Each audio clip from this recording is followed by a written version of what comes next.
I went to go squat just now here in the squat rack, and there's a bench next to me. There's also a bench behind me, and then there's like a bunch of power racks, and someone was benching in the squat rack, but the bench press is like right next to this camera. So I was like, what are you doing? But it's all right. We're gonna have a good workout. Last week I went 5 plates as my top set. I think I'm gonna go for the exact same top set attempt and just try to get some more reps on it. And yeah, my knee's feeling a lot better. It's weird, like if I just fucking train it, like if I have a knee pain thing and I just train it, it feels better. I don't know how. I didn't do anything. I didn't get any BPC. I didn't get any TB500. It's just my, like, if you look at your knee from a macro perspective, really often knee problems are not knee problems. They're like a hip or an ankle thing, and these symptoms just physically show themselves in your knees.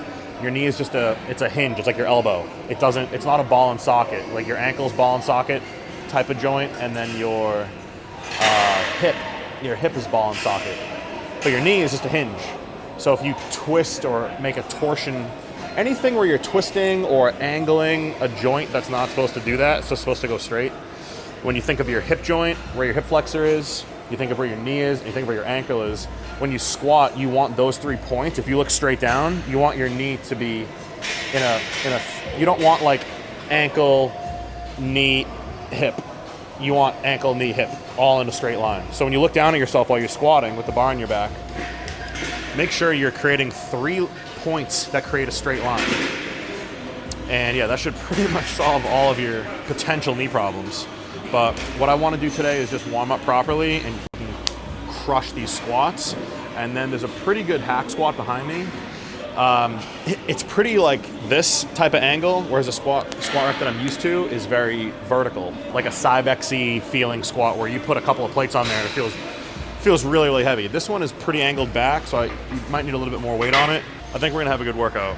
I really encourage you guys to get good at squatting, and it'll carry over into all your other lifts. The deadlifting, your barbell rowing, it just builds a mental endurance, it builds a muscular endurance, a muscular look, a lot of quad feathering, those striations that go up your leg like this, like you know, Kai Green is famous for that, and tons of other dudes famous for that. I think you get that from the heavy squats and the heavy leg stuff. Not as your entire workout, but just as at least part of it somewhere. 5 or 10% of your entire leg lifting career, I think should be somewhat of a heavy approach. But yeah, I'm gonna warm up with this, and I'm just gonna cut the camera until I get to my working set. I'm about to go next. Megan's doing her first set. The bar, I just realized, is 25 kgs. It's not the same weight for me. If I'm gonna track on like a logbook, I gotta factor in that the bar is 11 pounds heavier, but that's cool. This bar doesn't bend at all. There's no whip on it, so I really prefer that for squats and bench and things like that. Here we go, come on. Easy, 1, easy, let's go. Easy, 2, it's all you. Come on, one more. That was 9, come on. Already fucking up. You like came off the plate, you're like, that's good. You're gonna be weaker on this because your heels are up. Oh, true. You know what I mean? You're getting less glute, a little more quad, a little more vertical torso. So like when you hit like a hard fatigue failure point, you're not gonna be able to muscle through it with your ass as easily because you're more vertical. It's really fascinating when you start to learn your body. You almost know, hey, I expect to be a little bit weaker this week, but I know that my physique is improving, so I don't really care. I'm just controlling what I can control, which is my effort. So I'm gonna do what I didn't do last week. I'm gonna hit this for a single, and then I'm gonna go at it for the real set. So this is a single, I'm gonna rest, and then I'm gonna do the real set.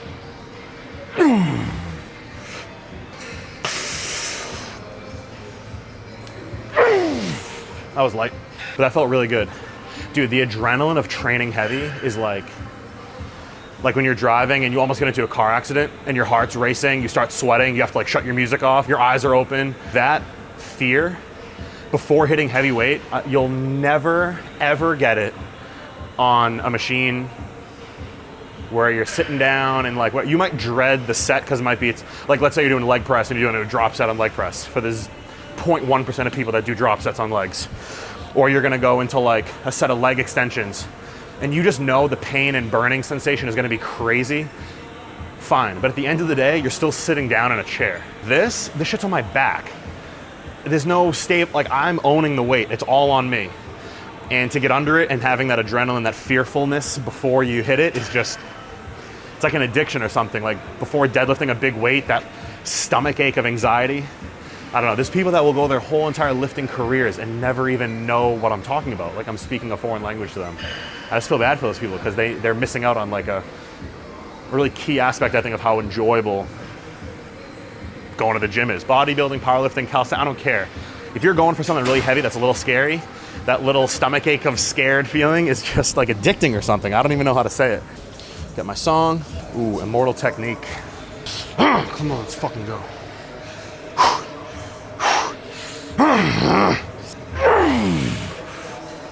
I got this shit.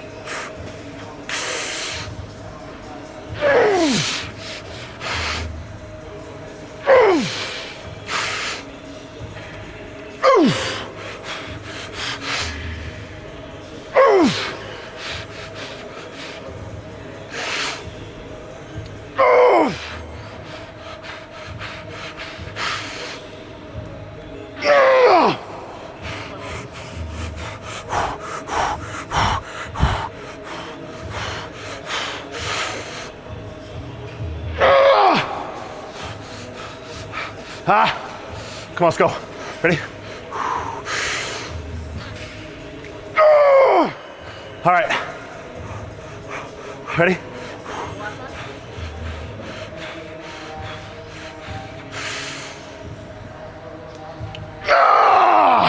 Hold on, I got one more.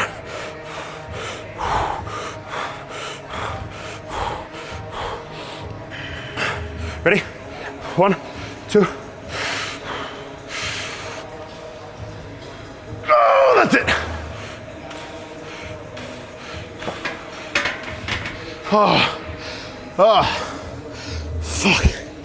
Fuck. Bro, it sucks. But I got 10. So that's good. I got nothing to say. Second exercise. People do a lot of maybe a leg press or hack squat or something. We're gonna do that, but I want to almost pre-exhaust my quads so that when I go to the hack squat, they're pretty much toast. Before doing a hack squat, before doing a regular squat, before doing a leg press, before doing lunges, anything where you want to go into like a compound movement, but you don't want to have to worry about loading up a machine with a ton of plates, pre-exhaust with an isolation exercise in the middle of the workout. Oh, fuck. Oh. Going back to my personal training days, one of the 4 quadriceps, you got your medialis, your lateralis, your intermedialis, and then underneath you have a muscle called your rectus femoris.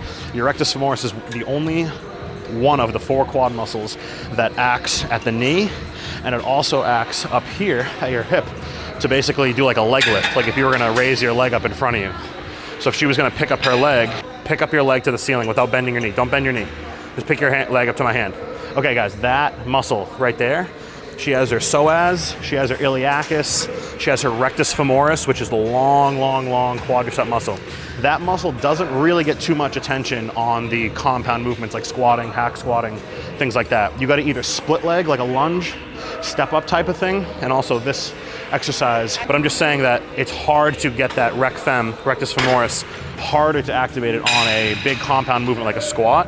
So on an exercise like this, you're able to, this is one of the perks of this exercise, is you actually engage all 4 quadricep muscles. I don't think it's too much of a humongous mass builder, but it engages everything, and that's a tool for you to use for the rest of your workout or for just your leg training in general.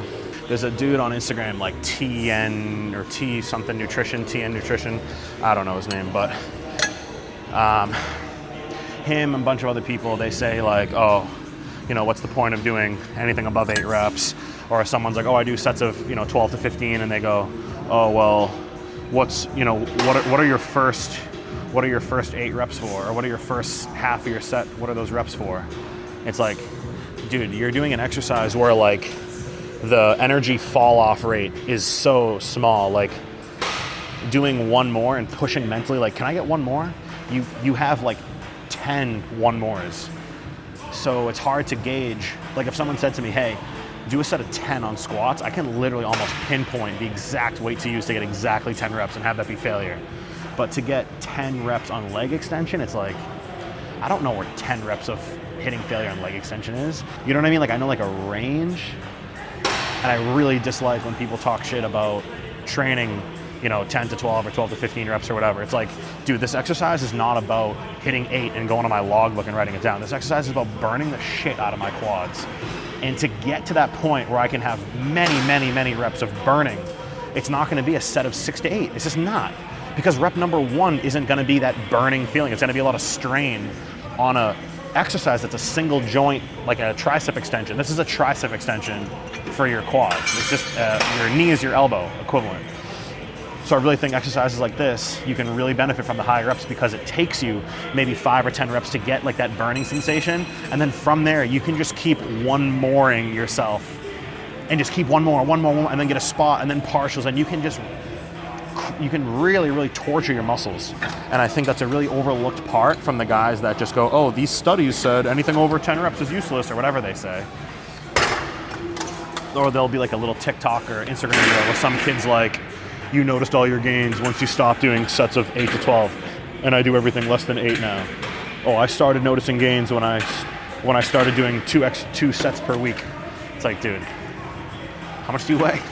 Like, where's your physique? And you're gonna be a philosopher on how to train? It's like, build something first, test everything. Don't talk to me about gear unless you've taken every single compound or 90% of the compounds and experienced them for yourselves. And then you can say, don't do this, do that. Oh, like, dude, this shit fucking burns. Am I at failure? No. Can I do another one? Yeah. Can I do another one? Yeah. How about another one?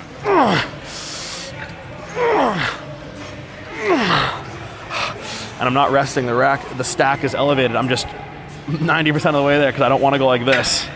I want to stay here while I'm resting. Just have no mercy on your muscles. Punish them. Keep punishing them. And then do partials. Oh, God. Man, that shit hurts. It's above 8 reps, so it doesn't count. Nothing got it. I did nothing beneficial there. It was all atrophy. If I can say anything about dating, relationships, things like that when you're in the gym, dude, if you can find a girl, speaking to anyone out there that is looking for a girlfriend, looking for a wife, looking for a female training partner, dude, if you can sort of honestly start your search there, it's gonna be harder in the beginning to just really narrow down like gym people and people who train. But dude, I'm telling you right now, like, we dated, we moved in together, all these things. Our lives were so intertwined. If you didn't have working out in there, and every day at like 5:30, 6 o'clock p.m., I go, all right, see you in like 2-3 hours, it would have never worked. Hey, what do you want for dinner? What do you mean, what do I want for dinner? You mean meal 5, my chicken and rice that I weigh out on a scale? Like, dude, finding that in somebody is really tough. It makes it harder. However, if you're patient and you build your physique up and you kind of make yourself physically attractive and you let the discipline of the gym carry over into your finances and you're not obsessed with cars, you're not obsessed with flashy shit. Like, dude, a woman that wants to be with you and is looking for a partner long-term, dude, she's not gonna come to you because you have cool stuff. She's gonna be attracted to who you are as a person and how you carry yourself. And if you carry yourself physically in the upper percentile of men, you physically look better than most men.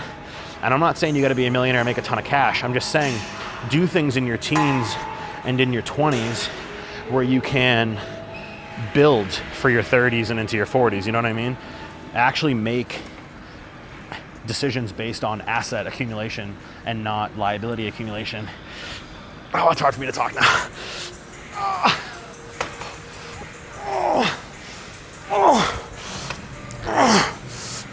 Oh my God.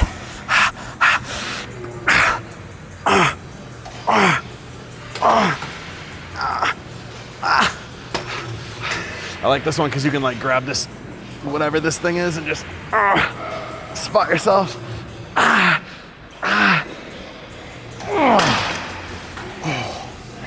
Man. Yeah, moral of the story, have a little bit of patience and a little bit of like the mindset that you're not looking for any old girl. You're looking for a girl that trains, a girl that eats maybe a certain way, that has certain standards for her physique. And like, I'm not saying that just because you find somebody who takes care of themselves physically, that they also take care of themselves mentally. They might be a fucking mess mentally, financially. They might be a total disaster, but they look good. You know, I'm not saying that doesn't happen. That's gonna happen all over the place. It's like this much of the population.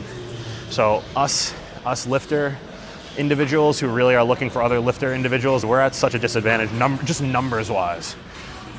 If she powerlifts and you bodybuild, or you're calisthenics and she does this, it's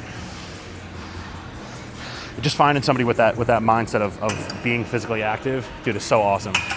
So I just encourage you, just be patient. They're out there. 6 plates on each side. Some guy in the hack squat left 6 plates per side.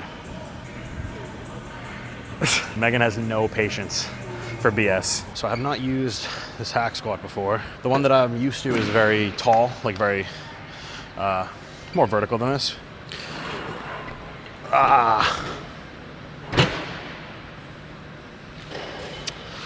That sucks. That is the problem with full range of motion. Yeah, but then my heels come up. Gotta put my feet in like some weird position. Bro, this is why I just squat. All right, that's not bad. I'm gonna put some weight on here. I'm gonna do one all-out set, call it a day. As the weeks go, my leg workouts are gonna have more sets in them. I'm taking the W, I'm taking the win of every workout, hitting a PR if I can. I'm gonna be very sore from this. And Megan right now is going to push me way past failure. And then we're gonna get out of here. It's probably a little too light still, but it's okay.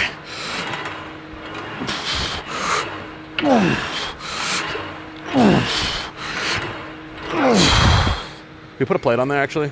It's kind of light. Load me up. I got like one plate on there. Heels.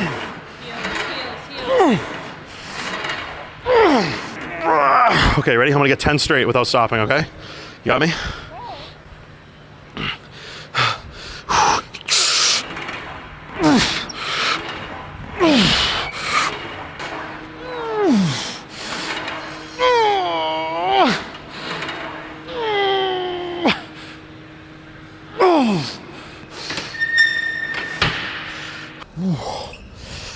Wow, that was good. So I think for you guys, depending on the equipment you're using, depending on your joint health, depending on how strong you are, how new you are in the gym, all those factors, it's finding the volume. All right, let's do it. Finding the volume and finding the rep range that works for you. And on a machine like this, remember, you're not stabilizing. You're locked into a track. So things like pronation. Pronation is when your arches of your feet almost collapse and your ankles cave in. What happens when your ankles cave in? Your knees will cave in. You can look up valgus, V-A-L-G-U-S. You can look up, internal rotation. You can look up anything you want. Squat University. I mean, dude, the guy probably has 1,000 videos on this from 15 years ago. Let's go. You got more. Come on. 5 more. But just make sure when you're on these machines, they're locked into a stabilized track. Make sure when you guys are hitting leg press, hack squats, Smith machine squats, anything that's not a free weight, that you're using the entirety of your foot. You're making a triangle basically with your big toe. You're gonna make a triangle with your pinky toe and with your heel. And that's gonna prevent, as you get tired and as you fatigue and as you start to get to those really hard, grueling reps, your knees aren't caving in. You're not getting like a knee collapse. Your ankle is not collapsing in. Your arch of your foot is still present. And you're using your big toe, your pinky toe, and your heel to make a triangle. And you're almost pretending like your feet are hands, and I want to grab the platform with my hands. I'm grabbing the platform with my feet. And I'm driving, not using my toes, not using my heel, using the whole entirety of your foot. Because stuff like this is where over time you'll start to get, oh, why does my knee feel a little bit funky? And it's gonna be a gradual over time thing, because the reps that you're going to build muscle, the failure reps, your form might change a little bit because little things are getting tired. However, because you're in a stabilized track, you're not gonna fall over. If you did it on a squat, a free squat, you would actually feel yourself wobbling around. You would feel yourself wobbling around, but because you're on the how are you gonna notice if you're having problems with your knees and your ankles falling out of position or falling out of alignment? You're not gonna notice it because you're in a machine. Machines are awesome. Use this, please. Use this to build tissue. But just remember that as you get tired and as you get more fatigued, little things might break down that you have to mentally be aware of. And you have to maintain the same form on rep number 1 as rep number 10, as rep number 20, and so on. So we're gonna wrap it up here. My quads feel like if I poked them with a needle, it would go like psh. So we did a set of squats. We did a few set of leg extensions. And then we did, a set here. So for the whole entire workout, I did really only 5 sets this whole workout, 5 quad sets for the whole workout, which is light for me. I'm usually 2, 5, and like maybe 4 here.